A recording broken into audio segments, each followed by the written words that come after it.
Bonjour Emmanuel Chaz, vous êtes à Kiev pour Parlons-en. Donald Trump et Vladimir Poutine doivent se parler aujourd'hui au téléphone après l'échec ou le demi-échec des discussions directes la semaine dernière en Turquie entre Russes et Ukrainiens. Qu'est-ce qu'on attend de ce coup de fil côté ukrainien ?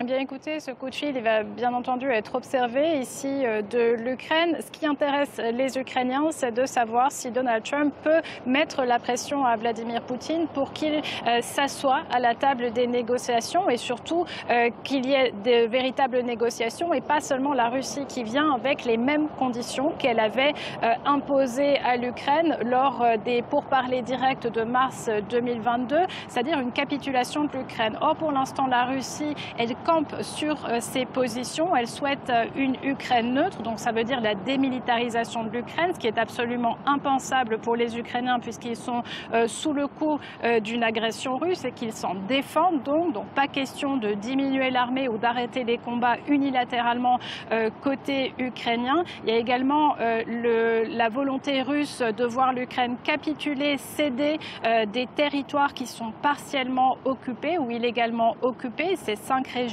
la Crimée qui est occupée depuis 2014 et puis les régions de Louhansk, Donetsk, Kherson et Zaporizhia qui sont partiellement et illégalement occupées pour la Russie. Là encore, sur le plan juridique, c'est tout simplement impensable pour Kiev. Et enfin, les Ukrainiens sont intéressés de savoir si la Russie souhaite sérieusement mettre en place un cessez-le-feu temporaire. C'était une proposition américaine du 11 mars dernier à laquelle Moscou n'avait pas répondu favorablement. Vladimir Poutine avait bien déclaré des cessez-le-feu courts lors du week-end pascal et après lors des commémorations de la fin de la Seconde Guerre mondiale. Mais même ces cessez-le-feu déclarés de façon unilatérale avaient été violés par la Russie elle-même. Donc les Ukrainiens attendent de voir s'il y a vraiment une volonté sérieuse de la part de Moscou de négocier, mais ils en doutent très sincèrement.